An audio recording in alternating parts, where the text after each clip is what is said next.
Salut tout le monde, j'espère que vous allez bien. Aujourd'hui on se retrouve pour la review du SmackDown post WrestleMania 34, donc dans la continuité de ma vidéo sur Raw.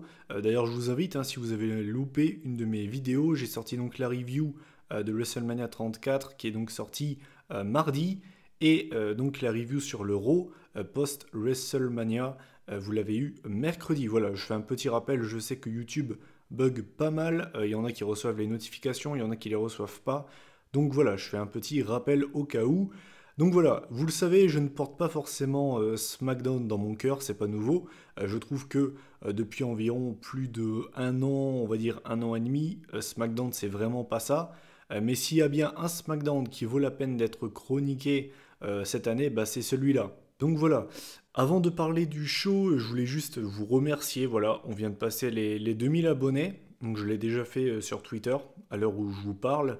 Mais je vous remercie quand même ici. Merci tout simplement à vous. Voilà, 2000 abonnés, c'est peut-être rien dans le monde de YouTube. C'est, je trouve, quand même pas mal du tout pour une chaîne qui parle de catch. Si on m'avait dit il y a de ça 4 ans que je serais encore sur YouTube, bah déjà je vous aurais pas cru.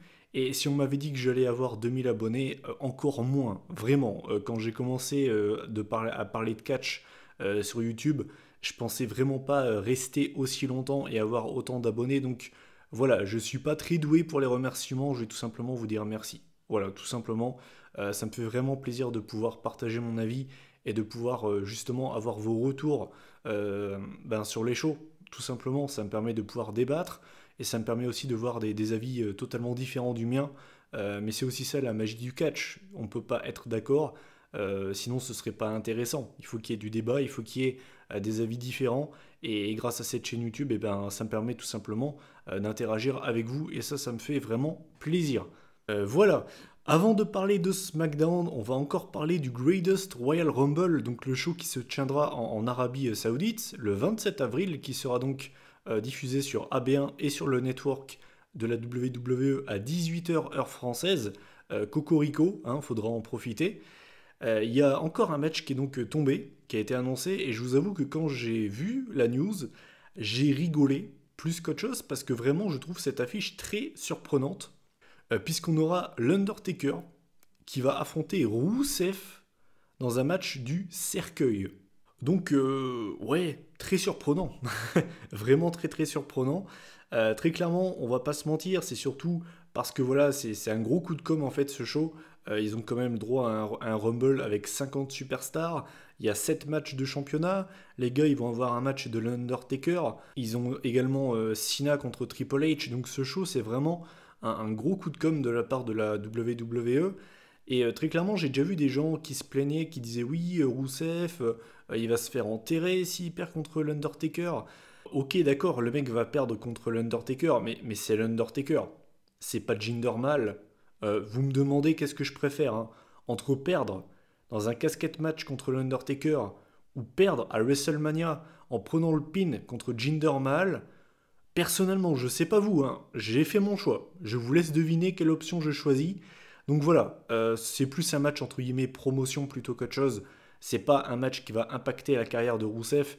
Et de toute façon, si la WWE voulait vraiment faire quelque chose, ils l'auraient déjà fait. Ils ont eu l'occasion plus d'une fois de le mettre en avant, ils l'ont pas fait. C'est comme ça, c'est comme ça. Enfin bref, tout ça pour dire que ce show qui se tiendra en Arabie Saoudite est vraiment très, très bizarre, très spécial. Je noterai pas les matchs quand je vais faire la review parce que c'est pas un pay-per-view. Mais en tout cas, j'en ferai une vidéo, ça c'est clair et net, parce que c'est très intéressant. Ça a limite plus de gueule que WrestleMania, sans déconner. Donc on verra ce que ça va donner. Voilà, maintenant on va rentrer donc dans le vif du sujet, à savoir SmackDown. Et la première news, enfin le premier topic que je vais évoquer dans cette vidéo, c'est l'annonce du nouveau General Manager de SmackDown Live.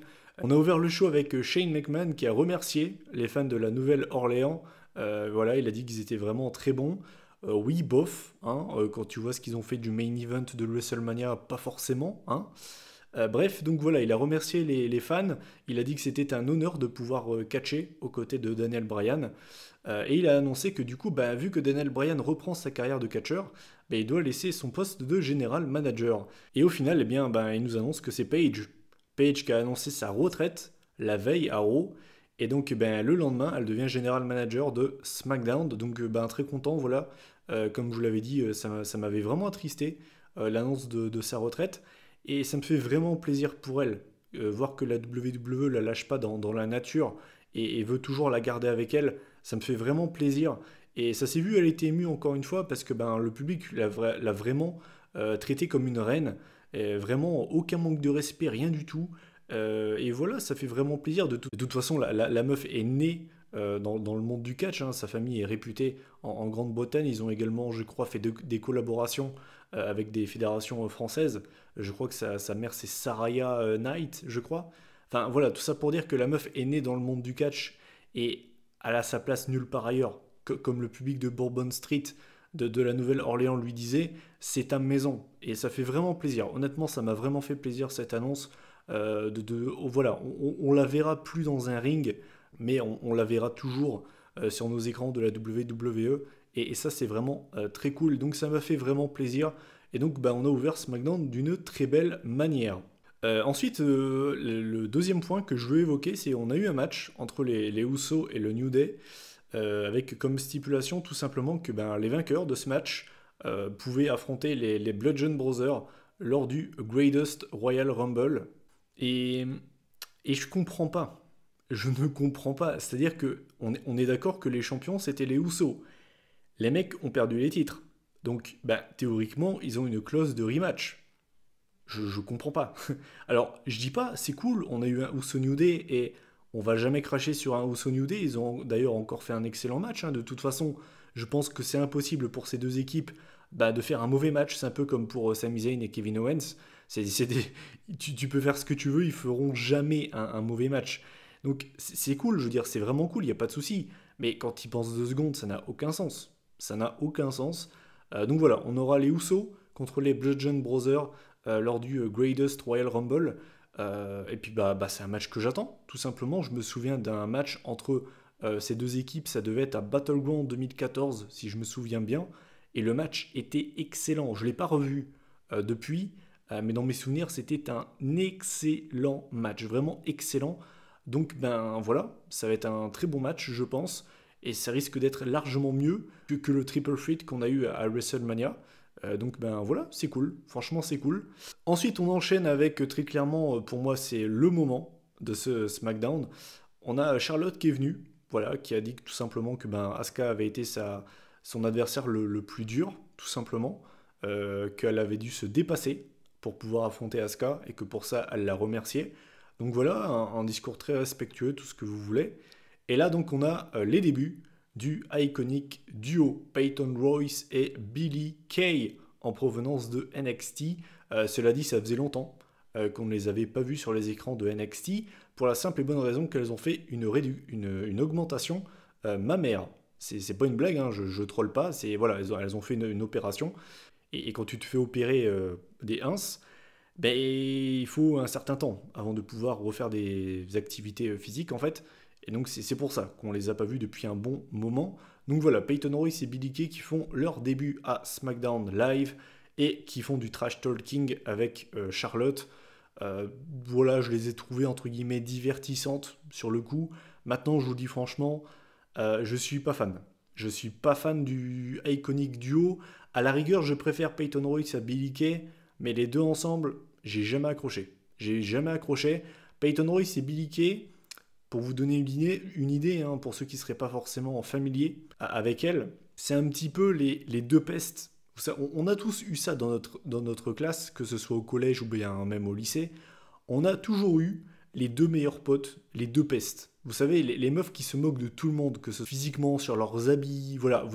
Les meufs que tu as envie de gifler toute l'année, que tu peux pas bien sûr, eh ben c'est elle. C'est exactement ça. Mais je suis vraiment pas fan du iconic duo. Peyton Royce, ça va, j'aime bien. En solo, je trouve qu'elle est plutôt pas mal dans un ring. Billie Kay, j'ai beaucoup de mal. Et les deux ensemble, j'accroche pas. Voilà, je vous le dis franchement, j'accroche pas. Et donc voilà, le iconic duo défonce Charlotte. Voilà, c'est une grosse attaque sur Charlotte. Et puis ben, ça va mener au cash-in de Carmella. Et ce coup-ci, c'est un vrai cash-in. Parce que la meuf, ça fait des semaines et des semaines qu'elle vient et qu'au final, au dernier moment, soit elle dit ah bah non, je vais pas cacher, ou alors ben, elle est empêchée, elle peut pas cacher. Là, ce coup-ci, c'est la bonne. Donc, Carmella cache sa mallette, porte un super kick sur Charlotte. Et donc voilà, victoire de Carmella qui devient la championne de SmackDown Live sous une énorme ovation de la part du public. Donc assez étonné parce que bah, Carmella c'est loin d'être la catcheuse la plus over à la WWE. Je pense que c'est surtout que bah, le public était content parce que bah, forcément le cash-in, bah, t'en as que un dans l'année. Donc bah, forcément ils ont été contents parce que c'est tombé sur ce show-là. Mais très clairement, je vais être franc avec vous, je suis pas fan en fait. Je suis pas fan. Que Carmella réussisse son cash-in, c'est même pas ça qui me dérange, même si je suis pas fan de Carmella. Ce qui me dérange en fait, c'est que Charlotte vient de battre Asuka, la streak d'Asuka, la meuf qui était invaincue depuis 2 ans et demi. La meuf, premier show post-WrestleMania, elle perd le titre. Je trouve que c'est pas le bon timing, vraiment, mais vraiment pas le bon timing, vraiment. Je sais pas ce que vous en pensez, mais je comprends pas en fait. Je comprends pas. Normalement, moi je me suis dit, quand Charlotte a battu la streak d'Asuka, je me suis dit, ok, la meuf elle va être mais buildée comme pas possible, il y a tout le monde qui va venir se casser les dents sur elle, elle va être invaincue pendant je sais pas combien de temps, et là la meuf, bah, elle pomme le titre, je comprends pas, vraiment je comprends pas, et je préfère le dire parce que j'ai un gars qui est venu me voir par rapport à ça sur Twitter. Euh, je critique pas le fait que c'est pas crédible, hein. L'attaque du Iconic Duo était quand même assez violente. Carmella derrière lui remet un super kick. Je critique pas le fait que Charlotte n'arrive pas à se dégager, c'est crédible, il n'y a pas de souci, hein. Ce que je critique, c'est que selon moi, c'est un booking assez bizarre. On parle d'une meuf qui vient de battre Asuka, qui était invaincue pendant 2 heures et demie, et moi je pensais qu'ils allaient justement la mettre sur un piédestal. Et à la place de ça, elle perd le titre 2 jours après. J'ai un peu de mal avec ça. Je sais pas ce que vous en pensez. N'hésitez pas à réagir en commentaire. En tout cas, voilà, c'était quand même cool. Je veux dire, je suis pas un grand fan de Carmella. Ça se voyait qu'elle était super contente, elle était émue. Et c'est cool. Moi, ça me fait toujours plaisir de voir des superstars de la WWE montrer leur émotion quand ils gagnent un titre. Parce que ben, ça prouve qu'ils aiment ce qu'ils font. Et c'est cool, il n'y a pas de souci. Moi, ça m'a fait plaisir de voir ça. Son interview était plutôt sympa. On peut dire ce qu'on veut sur Carmella, mais c'est sûrement l'une des meilleures talkeuses à la WWE. Elle est très à l'aise avec un micro. Ce qui dérange plus, on va dire, c'est son in-ring et c'est ses fameux cris de mouette. Hein, parce que quand Carmella crie, j'ai l'impression qu'il y a une mouette qui, qui vole au-dessus du ring. Donc voilà, c'est ça qui me dérange avec Carmella. Mais voilà, vous avez mon avis par rapport à ça. Et j'attends de connaître bien évidemment le vôtre en commentaire. Parce que ben, c'est forcément pour moi le truc à retenir de ce SmackDown post-WrestleMania. Ensuite, ben, alors là c'est pareil, je vais vous redire la même chose que pour Uso New Day. On a eu un triple threat match entre Randy Orton, Bobby Roode et Rusev pour déterminer le challenger de Jinder Mahal, non pas pour le Greatest Royal Rumble, mais pour Backlash. Là aussi je ne comprends pas. Théoriquement, Randy Orton avait sa clause de rematch, le mec a perdu, il a juste à l'invoquer. Je comprends pas, vraiment, mais je ne comprends pas. Je comprends pas ce show. Le booking de ce show est vraiment très bizarre par moment. Finalement, eh bien, c'est Randy Orton qui s'est imposé. Et donc, ben, du coup, vous savez ce que ça veut dire. On est reparti pour un Jinder Mahal Randy Orton. Comme si on n'en avait pas assez bouffé. Genre, sans déconner. Vous avez pas un autre match en stock? Sans déconner, quoi. Putain, sans déconner. Jinder Mahal Randy Orton. Merde, quoi, sans déconner. J'en ai marre, quoi. Je sais plus à qui j'ai dit ça sur Twitter. On a eu la trilogie l'année dernière. C'est un peu comme Star Wars. Là, on va partir sur une prélogie. Sans déconner, quoi. On est reparti pour une feud qui va durer pendant combien de temps? Sans déconner. Randy Orton, Jinder Mahal. Comme si on n'avait pas assez comme si on n'avait pas assez creusé cette rivalité. Ils nous ont quand même été chercher le père de Randy Orton. Ils nous ont fait revenir le Great Khali, le Punjabi Prison Match. Putain, j'ai des visions d'horreur, rien que d'en parler, sans déconner, quoi. Putain, sans déconner, quoi. Bon, bref. Quand j'ai vu ça, ça m'a fait plus rire qu'autre chose. Parce que, bah, on va encore une fois souffrir en voyant ce match. Parce que Randy Orton et Jinder Mahal, tu peux pas faire un bon match avec ça, c'est impossible. Enfin, bref, voilà, moi, ça m'a plus fait rire plutôt qu'autre chose. Mais très clairement, voilà, quoi. Et enfin, le main event de ce SmackDown Live. Et quel putain de main event! C'était Daniel Bryan contre AJ Styles. Non, vous ne rêvez pas. Je me suis pas trompé de nom. On a bien eu Daniel Bryan contre AJ Styles. Affiche absolument mais exceptionnelle. C'est digne d'un main event de WrestleMania, sans déconner quoi. Sans déconner. J'étais pas forcément très content quand j'ai vu qu'on allait avoir ce match-là en main event, parce que pour moi, ce match-là, faut le garder en pay-per-view, quoi. Alors, bien évidemment, ils n'ont pas lâché les chevaux. Le match a duré, je crois, genre 12-13 minutes. En pay-per-view, il durera beaucoup plus longtemps que ça.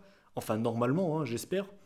Mais voilà, c'était très cool. Au passage, c'était vraiment un bon match, hein, franchement. C'était très technique, c'était très propre. C'était un régal. C'était un régal pour les yeux, sans déconner. À un moment donné, AJ Styles a contré le Running High Knee en calf crusher. Le contre sorti de l'espace, sans déconner. C'était vraiment un bon match. Et finalement, victoire de Daniel Bryan par disqualification suite à l'intervention de Shinsuke Nakamura qui a porté un Kinshasa sur Daniel Bryan et un deuxième Kinshasa sur AJ Styles. Ça y est, Nakamura est définitivement heel.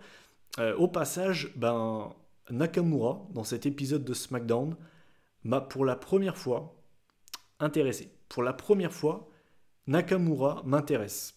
Depuis qu'il a signé à la WWE, ce que je veux dire par là, c'est que j'étais jamais rentré à fond avec lui. Vous voyez ce que je veux dire? Il y a des catcheurs comme Rollins que j'aime beaucoup, AJ Styles j'aime beaucoup, Daniel Bryan j'aime beaucoup, Le Miz j'aime bien. Et Nakamura, ça n'a jamais été un catcheur qui m'a vraiment très intéressé. Voilà. Là, pour la première fois depuis qu'il est à la WWE, je suis impatient de voir ce qu'il va faire la semaine prochaine. J'ai trouvé que en heel, pour le peu que j'en ai vu, il m'a régalé. Vraiment, il m'a régalé. L'interview qu'il a fait avec Renee Young m'a tué, mais vraiment. Il a dit oui, voilà, mes émotions ont pris le dessus. Et quand Renee Young est revenu à la charge pour lui dire ouais, mais mec, pourquoi est-ce que t'as attaqué? Pourquoi tu lui as fait un shero shot, un énorme low blow à AJ Styles? Pourquoi t'as fait ça? Et tu vois, Nakamura qui lui répond je ne sais pas parler anglais, I don't speak English. Le mec m'a tué, mais vraiment, le mec m'a tué.